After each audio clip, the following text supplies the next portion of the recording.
Chapter 8, in which Christopher Robin leads an expedition to the North Pole.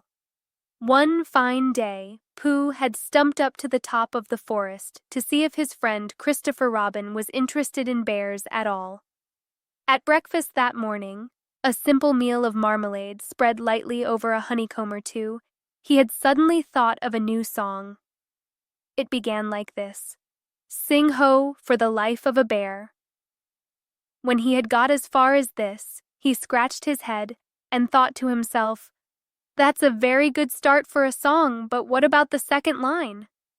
He tried singing "ho" 2 or 3 times, but it didn't seem to help. Perhaps it would be better, he thought, if I sang "Hi for the life of a bear." So he sang it, but it wasn't. "Very well then," he said, "I shall sing that first line twice, and perhaps if I sing it very quickly, I shall find myself singing the 3rd and 4th lines before I have time to think of them, and that will be a good song. Now then, sing ho for the life of a bear. Sing ho for the life of a bear. I don't much mind if it rains or snows, 'cause I've got a lot of honey on my nice new nose. I don't much care if it snows or thaws, 'cause I've got a lot of honey on my nice clean paws. Sing ho for a bear, sing ho for a Pooh, and I'll have a little something in an hour or two." He was so pleased with this song that he sang it all the way to the top of the forest, and if I go on singing it much longer, he thought, it will be time for the little something, and then the last line won't be true. So he turned it into a hum instead. Christopher Robin was sitting outside his door, putting on his big boots. As soon as he saw the big boots, Pooh knew that an adventure was going to happen, and he brushed the honey off his nose with the back of his paw and spruced himself up as well as he could, so as to look ready for anything. "Good morning, Christopher Robin," he called out. "Hello, Pooh Bear. I can't get this boot on." "That's bad," said Pooh. "Do you think you could very kindly lean against me, 'cause I keep pulling so hard that I fall over backwards?"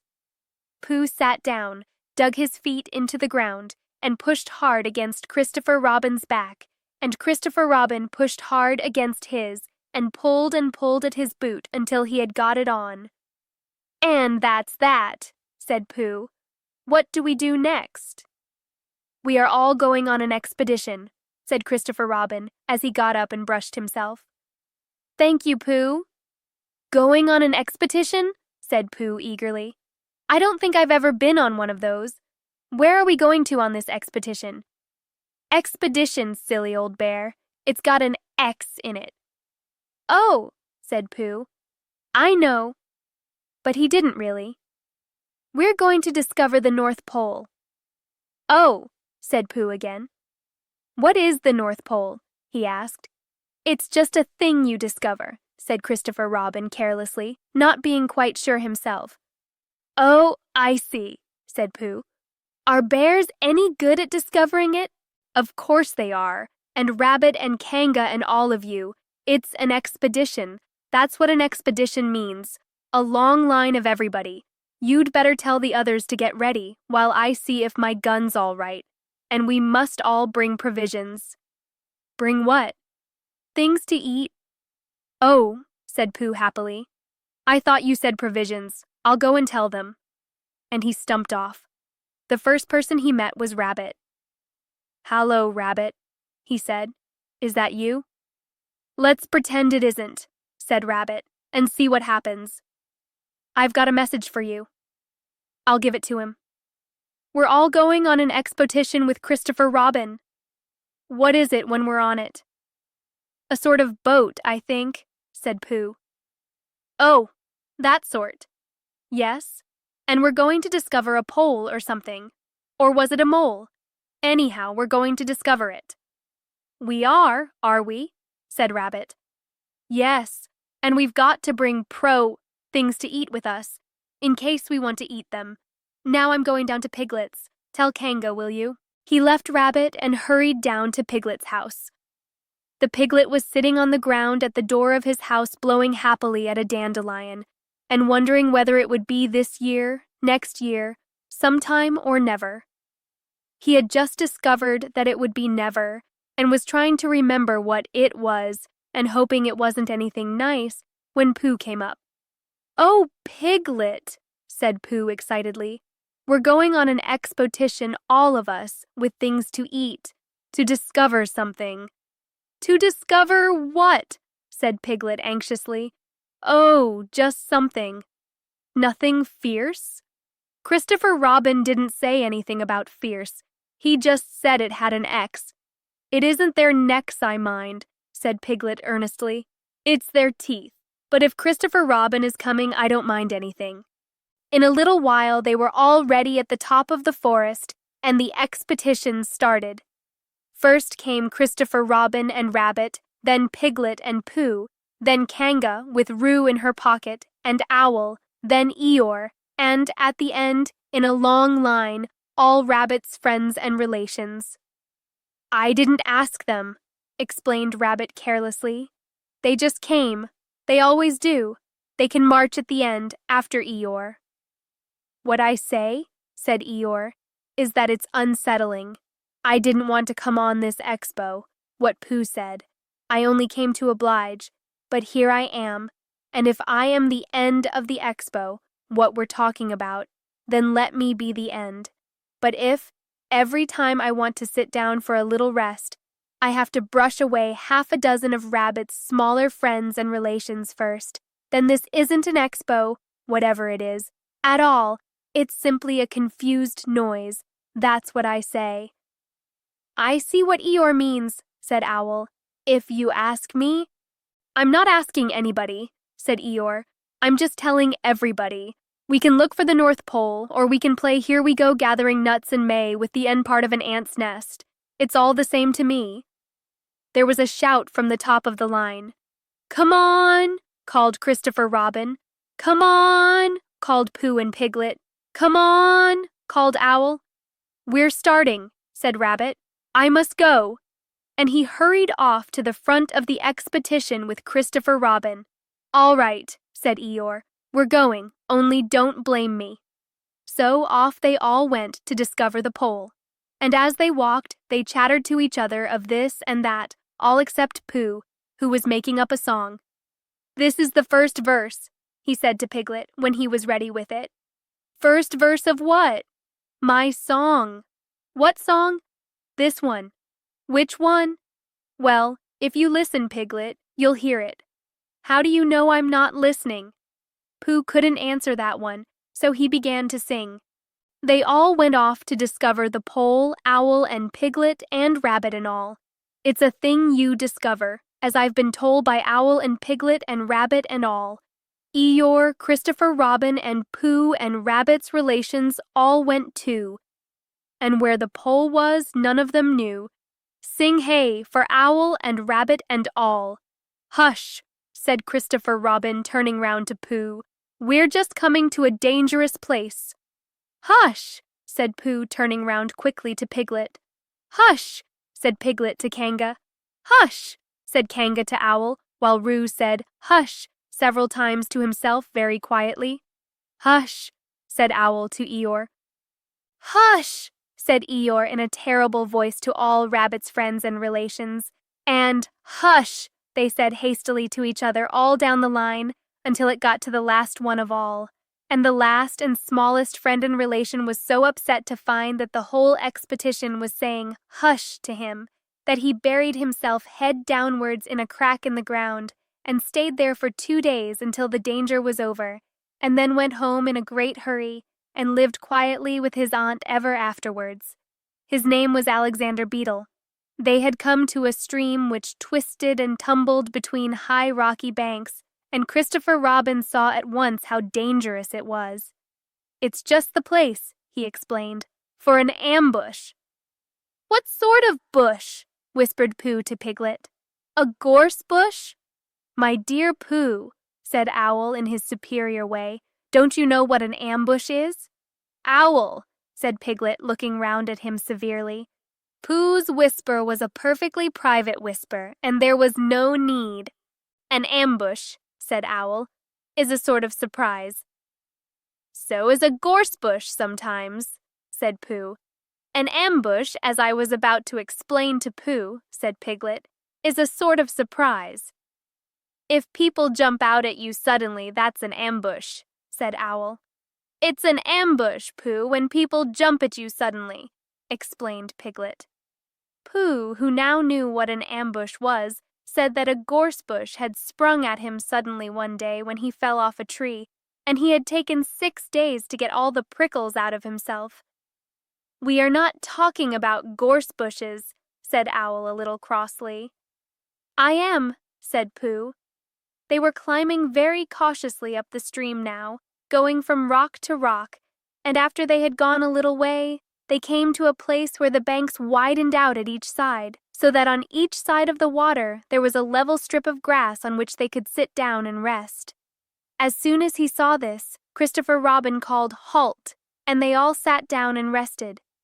I think, said Christopher Robin, that we ought to eat all our provisions now, so that we shan't have so much to carry. Eat all our what? Said Pooh. All that we've brought, said Piglet, getting to work. That's a good idea, said Pooh, and he got to work too. Have you all got something? Asked Christopher Robin with his mouth full. All except me, said Eeyore. As usual. He looked round at them in his melancholy way. I suppose none of you are sitting on a thistle by any chance? I believe I am, said Pooh. Ow! He got up and looked behind him. Yes, I was. I thought so. Thank you, Pooh, if you've quite finished with it. He moved across to Pooh's place and began to eat. It don't do them any good, sitting on them, he went on as he looked up, munching. Takes all the life out of them.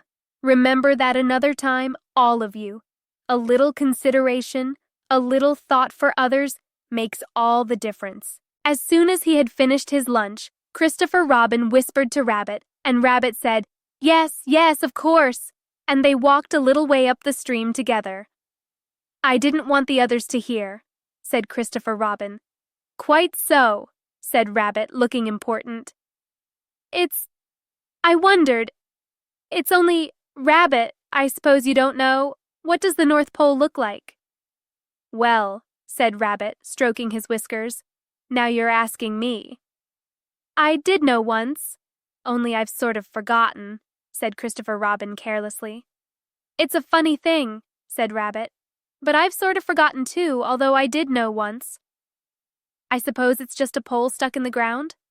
Sure to be a pole, said Rabbit, because of calling it a pole, and if it's a pole, well, I should think it would be sticking in the ground, shouldn't you? Because there'd be nowhere else to stick it. Yes, that's what I thought. The only thing, said Rabbit, is, where is it sticking? That's what we're looking for, said Christopher Robin. They went back to the others. Piglet was lying on his back, sleeping peacefully. Roo was washing his face and paws in the stream, while Kanga explained to everybody proudly that this was the first time he had ever washed his face himself, and Owl was telling Kanga an interesting anecdote full of long words like encyclopedia and rhododendron to which Kanga wasn't listening. I don't hold with all this washing, grumbled Eeyore. This modern behind-the-ears nonsense. What do you think, Pooh? Well, said Pooh, I think... But we shall never know what Pooh thought, for there came a sudden squeak from Roo, a splash, and a loud cry of alarm from Kanga. So much for washing, said Eeyore. Roo's fallen in, cried Rabbit, and he and Christopher Robin came rushing down to the rescue. Look at me swimming, squeaked Roo from the middle of his pool, and was hurried down a waterfall into the next pool. Are you all right, Roo dear? Called Kanga anxiously. Yes, said Roo. Look at me swa! And down he went over the next waterfall into another pool. Everybody was doing something to help. Piglet, wide awake suddenly, was jumping up and down and making ooh, I say noises. Owl was explaining that in a case of sudden and temporary immersion, the important thing was to keep the head above water. Kanga was jumping along the bank saying, "Are you sure you're all right, Roo dear?" To which Roo, from whatever pool he was in at the moment, was answering, "Look at me swimming." Eeyore had turned round and hung his tail over the first pool into which Roo fell, and with his back to the accident, was grumbling quietly to himself and saying, "All this washing, but catch on to my tail, little Roo, and you'll be all right." And Christopher Robin and Rabbit came hurrying past Eeyore and were calling out to the others in front of them. "All right, Roo, I'm coming," called Christopher Robin. "Get something across the stream lower down, some of you fellows," called Rabbit. But Pooh was getting something. 2 pools below Roo, he was standing with a long pole in his paws, and Kanga came up and took one end of it, and between them they held it across the lower part of the pool, and Roo, still bubbling proudly, "Look at me swimming," drifted up against it and climbed out. "Did you see me swimming?" squeaked Roo excitedly, while Kanga scolded him and rubbed him down. "Pooh, did you see me swimming?" "That's called swimming, what I was doing." "Rabbit, did you see what I was doing?" "Swimming." "Hello, Piglet!" I say, "Piglet, what do you think I was doing?" "Swimming." "Christopher Robin, did you see me?" But Christopher Robin wasn't listening. He was looking at Pooh. "Pooh," he said, "where did you find that pole?" Pooh looked at the pole in his hands. "I just found it," he said. "I thought it ought to be useful. I just picked it up." "Pooh," said Christopher Robin solemnly, "the expedition is over. You have found the North Pole." "Oh," said Pooh. Eeyore was sitting with his tail in the water when they all got back to him. "Tell Roo to be quick, somebody," he said. "My tail's getting cold. I don't want to mention it, but I just mention it. I don't want to complain, but there it is. My tail's cold." "Here I am," squeaked Roo. "Oh, there you are." "Did you see me swimming?" Eeyore took his tail out of the water and swished it from side to side. "As I expected," he said. "Lost all feeling, numbed it. That's what it's done, numbed it.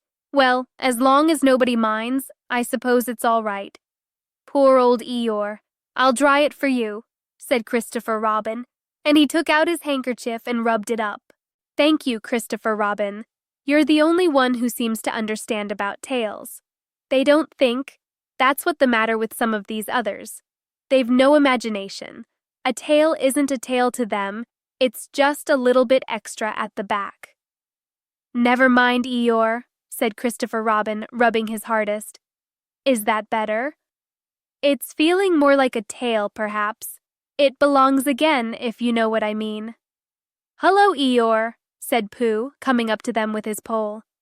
"Hello, Pooh. Thank you for asking, but I shall be able to use it again in a day or 2. "Use what?" said Pooh. "What we are talking about." "I wasn't talking about anything," said Pooh, looking puzzled. "My mistake again. I thought you were saying how sorry you were about my tail being all numb, and could you do anything to help?" "No," said Pooh. "That wasn't me," he said. He thought for a little and then suggested helpfully, "Perhaps it was somebody else?" "Well, thank him for me when you see him." Pooh looked anxiously at Christopher Robin. "Pooh's found the North Pole," said Christopher Robin. "Isn't that lovely?" Pooh looked modestly down. "Is that it?" said Eeyore. "Yes," said Christopher Robin. "Is that what we were looking for?" "Yes," said Pooh. "Oh," said Eeyore. "Well, anyhow, it didn't rain," he said. They stuck the pole in the ground, and Christopher Robin tied a message onto it. North Pole discovered by Pooh Pooh found it. Then they all went home again. And I think, but I am not quite sure, that Roo had a hot bath and went straight to bed. But Pooh went back to his own house, and feeling very proud of what he had done, had a little something to revive himself,